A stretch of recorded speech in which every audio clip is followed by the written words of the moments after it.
Something's wrong with that kid.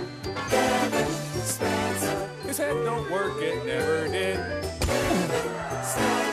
You better not cross his path.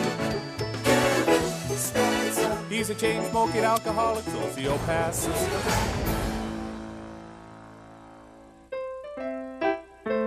When Kevin was in grade 6, the school nurse sent him to the dentist because his parents had never gotten around to it, and because almost all of his teeth were riddled with cavities and really stained from all the cough syrup and nicotine.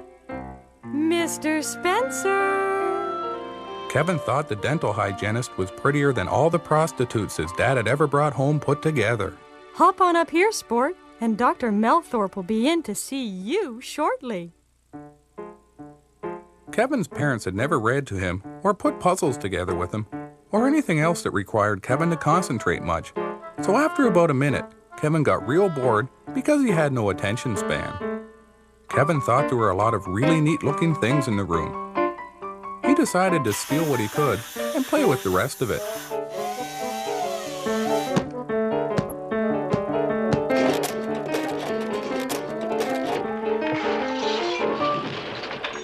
Kevin heard footsteps running towards his room.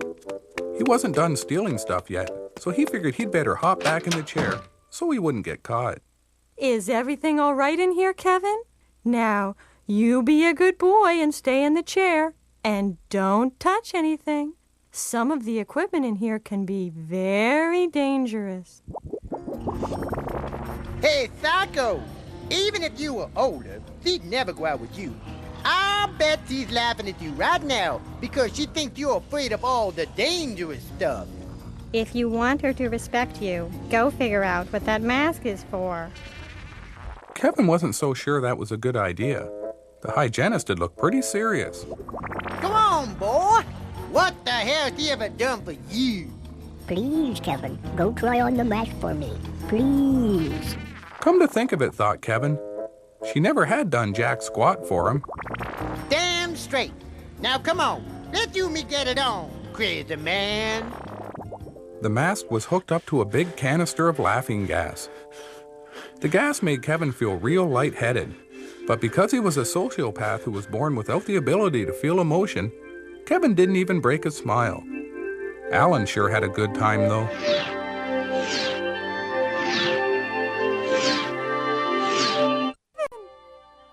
The screaming dental hygienist snapped Kevin back to reality right quick. While the hygienist held his arms, Dr. Melthorpe yanked the mask right off Kevin's face and turned off the canister of laughing gas. Alan was sad to see the good times end. Ah, crap. Damn you and damn your teeth and gums. You can rot in hell with the non-flossers. Kevin spent the rest of the morning in a nearby park drinking with some hobos and runaways. He was still pretty mad at the dentist for embarrassing him in front of the hygienist and ruining any chance he had of marrying her. Straighten things out. Kevin figured he'd straighten things out, so that night he broke into the dentist's office and got himself good and jacked up on laughing gas. He figured that ought to learn Dr. Melthorpe a thing or two. Then he broke a bunch of the machines and carved his father's name into the wall, figuring that the cops would bust his old man and get the useless prick out of his hair for a few months. Kevin was about to leave when he found the medicine cabinet with a bunch of little bottles with rubber tops. Kevin knew that the rubber tops were used to fill needles because he recognized them from the daily doses he used to get when he was in the mental institution. Kevin didn't know what Novocaine was, but he figured if you take enough of anything, it's bound to do something to you. Kevin figured he'd better get out of there before the cops came, but because he'd frozen all his limbs in his head, he couldn't move a muscle. This really upset Kevin because he couldn't lift his arms to light his smoke. Oh my Lord! Do you think he's dead? Dr. Melthorpe called the police. It took the two cops about 10 minutes to wake Kevin up. Because Kevin was so young and really groggy and disoriented, neither of the cops expected him to come up swinging. Kevin landed a couple of real sweet left hooks before one of the cops cuffed him across the back of the head and put him in handcuffs. When the police phoned Kevin's parents from the juvenile hall to tell them what had happened, Kevin's dad laughed so hard that he woke up the hooker. Oh, what's so funny? My dumb boy. Don't matter how many times you tell him the rules of life, it just don't sink in on account of his effing head's broken. If you're stealing drugs or booze, don't take it while you're still in the building you broke into.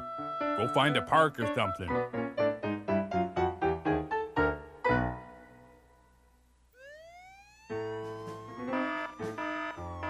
A lot had gone on during the 2 weeks Kevin was in psychiatric isolation. The prisoners had formed a union because they weren't happy with their food, living conditions, and basic cable package. Everyone was tense, and the prison warden was afraid that a riot might break out. Kevin didn't much give a damn, since the living conditions were better than they were at his house, and their TV hadn't worked in 9 years.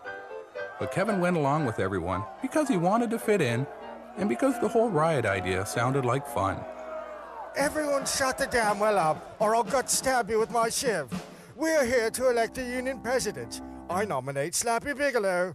Before Slappy gives his speech, I'd just like to take this opportunity to say that if anyone opposes the nomination, I'll gut stab them with my shiv. Slappy had returned from the prison hospital while Kevin was in isolation. Slappy was still pretty sore from the beating Kevin's best friend Pete Wilcox had laid on him. He was plenty angry as well. Slappy had heard about Kevin taking control of the black market trade while he was in the hospital, and Slappy aimed to set things straight so he'd be the big shot again. Nice to see all you folks again. As your union representative, I'll take affirmative action and work in conjunction with the warden and the penal system as a whole in my endeavor to improve living conditions. I'll demand an increase in wages for the laundry and machine shop guys up to $1.50 a day. This increase will cover almost all my kickback money, leaving the working man with more disposable income for smokes and subscriptions to the porno magazines of his choice. Sweet. I will table the initiative to have the number of conjugal visits moved up from once every 3 months to 10 times a week. Ooh. For those of you who haven't yet found a desperate pen pal or who don't have a legion of groupies attracted to their twisted celebrity because of the heinous nature of their crime, I'll see if I can get some hoes. I will also demand that the warden subscribe to the Me TV package, giving us access to 16 new channels that can only enrich our lives and aid in our rehabilitation. Now on the subject of bootleg liquor. The other inmates seemed really excited by Slappy's ideas. This yanked Kevin's chain because he really enjoyed all the extra cash and stuff he got from controlling the prison. Normally, no one would have sided with Slappy because Kevin's friend Pete would have knocked them 3 ways sideways. But Pete was still in the psychiatric ward for holding down the guard Kevin attacked, and because he thought he was a border collie and kept trying to herd the other prisoners like sheep. Kevin figured he'd better do something right quick, so he snuck out of the meeting and went back to the cell block. Kevin went through all the other prisoners' cells and stole their porno magazines, smokes, and family pictures. He kept a few of the nice ones for himself and then hid the rest in Slappy's cell. Kevin figured that ought to straighten things out. Kevin was getting pretty close to puberty, and because his old man didn't want him turning gay, he decided to take the boy on a hunting trip to learn how to kill things. This here's the trigger. All you gotta do is just keep pulling it and pointing the gun. Me, I find it helps to swing the barrel around a lot so as you make sure you hit something. That's why we use automatic weapons. Keep it to Christ down. Oh, Jesus, Boise. You remembered our effing anniversary. Don't let no one ever tell you I don't love your old lady. Now here, you practice while I tear a quick one off with your mother.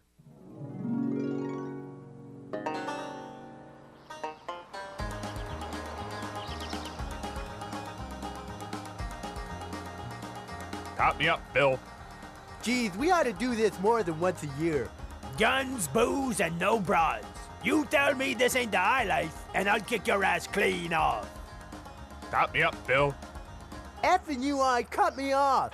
The prick said I ain't made no effort to find a job. Ain't no jobs left for a man who wants to do an honest day's work because the immigrants took them all. That's why I ain't had no job for 7 years. How old's your boy, Percy? I don't know. 10, 12 maybe? Yeah, it's time he learned some hunting. Make him a man is what it's gonna do. Damn straight. Top me up, Phil.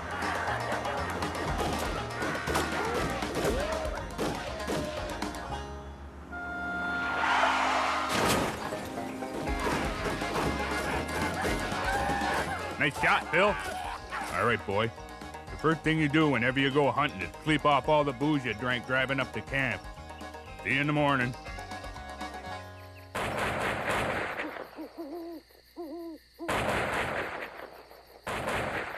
Good job, boy. You keep practicing.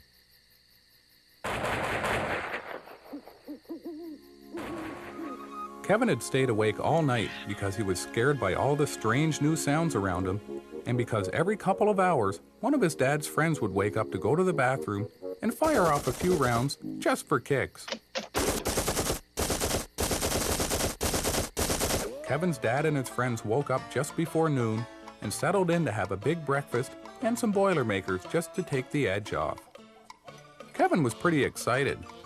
He was really looking forward to sneaking through the woods, trying to find things to shoot. He told everyone how excited he was. Dad and his friends all laughed. Ain't you taught the boy nothing, Percy? He's young yet, and his head don't work right besides. That's why he's always in and out of the nut house.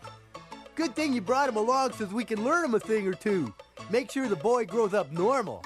Kevin's old man and his friends told Kevin that hiking through the woods carrying all the guns and stuff was too much like work.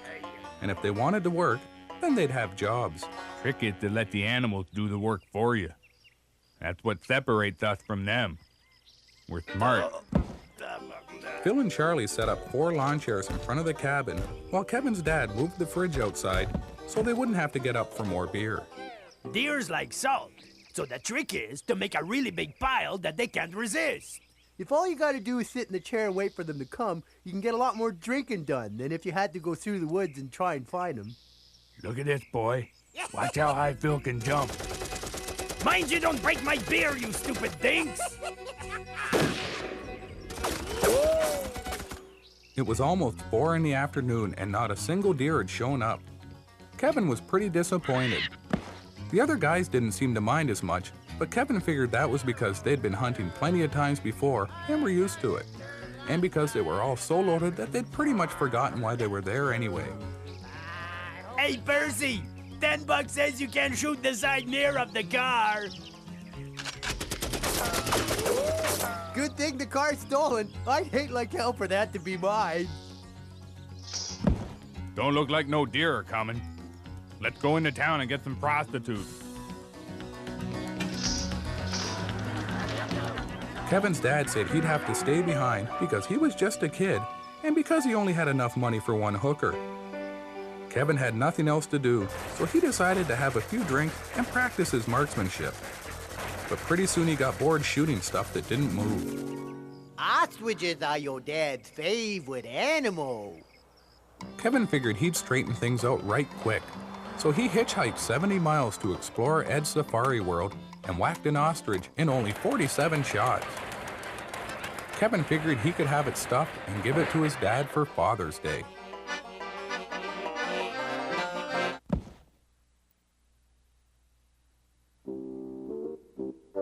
Aha! Now we're making progress. Do you see, Kevin? Killing the ostrich was a cry for help. On the one hand, because of your father's abandonment, your ego sought revenge by destroying something he loved. Yet, on the other hand, the very act of destroying was in your mind a step towards reconciliation. That was your aid at work. Directing an act whereby you could present your father with a gift of his favorite animal in the hope that he would in turn grant you the affection and love you wanted.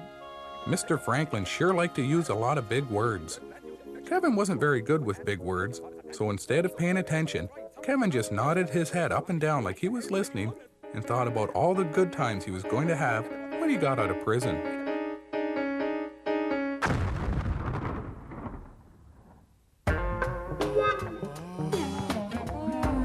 Boy, it sure gets hot doing your taxes all day. Yes, it does. Because you were so hot. Why don't you take off your shirt while I discuss something with my maid over by the couch? I am very hot as well. I think I will take my shirt off also. We are all hot. It is also very hard work. working as an assistant tax auditor. Then you should take your pants off.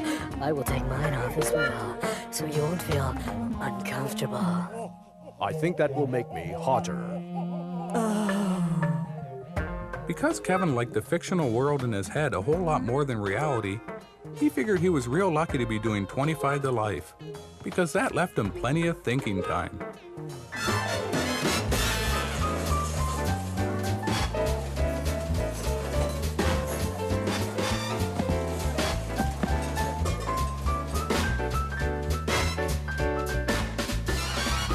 Come on!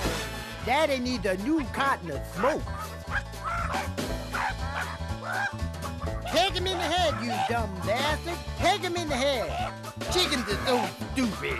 Kevin and Alan sure had some good times together. Kevin remembered when he was younger, and he thought everyone had an imaginary friend and that everyone could see Alan as well.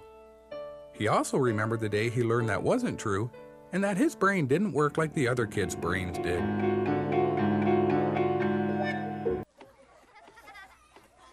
It was the second week of grade 5. Kevin thought he was the coolest guy in school because he was bigger than all the other kids and because this was his third time in grade 5, so he figured he'd know more and be a lot smarter than his classmates, except for the ones who could read. The first week of school had gone by really quickly because Kevin had skipped it and stayed at home smoking and watching Showgirls over and over again with his dad. Kevin figured if he sat at the back of the room, Mrs. Kilbourne wouldn't see him and he wouldn't be called on to answer any questions. It would have been a pretty good plan if Kevin wasn't a foot taller than everyone else. I'd like everyone to welcome our new student back for another kick at the can, Kevin Spencer. Not many of the kids waved or looked at him because they all remembered him as the bully from last year who'd beaten most of them up at one time or another because the people he really wanted to hit were a lot bigger than him. It was only 5 minutes past 9, and Kevin was already bored because he'd lost track of the lesson plan on account of his hangover and his short attention span. Hello, is Kevin home? It's me, Alan. Alan, the magic goose. Can Kevin come out to play? Hello? Kevin wanted this to be his last year of grade 5, so he tried to force Alan out of his head and concentrate on what the teacher was saying. I've got cough syrup and smokes. And 2 front row tickets to Showgirls. Ooh, look. Elizabeth Berkley's shirt got wet, and she doesn't have a clean one. I wonder what she's gonna do. Kevin figured a few minutes of Showgirls wouldn't hurt him if he buckled down afterwards and focused really hard on his studies.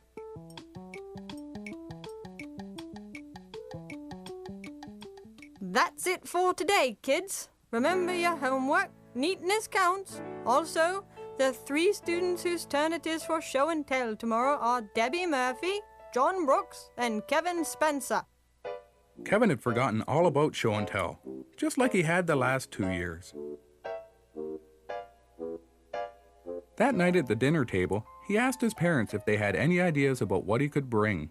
Hey, I know. Why don't you parade your useless, unemployed arsehole of a father in front of your class? You can show all the kids what impotence and no job skills looks like. Hey, boy. Anyone in your class ever asked what a washed-up rodeo clown groupie looked like after it gains about 100 pounds? 'Cause, brother, have I got a specimen for you. Kevin figured that the next time he wanted some advice, he'd wait until his parents were done fighting. That night, Kevin lay in bed with his stomach full of butterflies. He really wanted the kids in his class to like him, and he figured it would help a lot if he brought something for show and tell that was really cool and impressed them.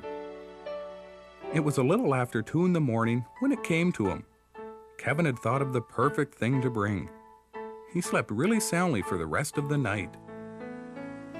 Thank you, John. Your grandfather's Purple Heart and the story of his courage will inspire us all for years to come. Kevin was really happy. He was sure that what he brought would impress the kids way more than a medal. He just hoped it would be better than what Debbie had brought. He was pretty nervous, but the cough syrup helped. Debbie, you may begin. These are or so, my friends. The prefabricated one-hit wonders, and the same thing only with girls. And that guy over there is the NBA scoring champion, but he's hard to see because he's behind the Archbishop's big hat. Any questions? Debbie's turn had lasted for over 2 hours because the kids and Mrs. Kilbourne were so excited and had so many questions. After things finally calmed down, Mrs. Kilbourne sent everyone out for recess and told Kevin they would begin with his show and tell subject when everyone returned. Debbie had really pulled out all the stops.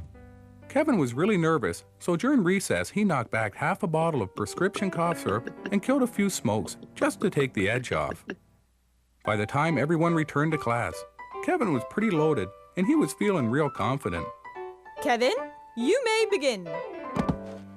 Kevin was loaded more than he thought because he fell a few times on his way up to the front of the class. When he finally got there, he turned around to face everyone and was about to begin speaking when he suddenly froze up with self-conscious fear. What if they don't like it, thought Kevin. Part of him wanted to run away and never come back, but Kevin knew if he did this, he would just end up dumb and unemployed like his father. Kevin decided to take a deep breath and go for it. He stepped off to one side and with a big dramatic sweep of his arm, he introduced Alan the Magic Goose. Kevin told everyone about his friend Alan and about all the good times they had together going to illegal cockfights and massage parlors. Because Kevin was so wired up on cough syrup, he didn't notice all the kids laughing at him right away. Then Mrs. Kilbourne stepped in. That will be quite enough, young man. I suppose you think this is funny. Well, just you wait until I tell your parents. I bet they won't be laughing. It was a good thing Mrs. Kilbourne hadn't put money on it. Ah, Jesus, that's funny. I wish I could have seen it. Hi, my name is Kevin, and this is the ghost that lives in my head. None of you can see him, though, because you're all sane.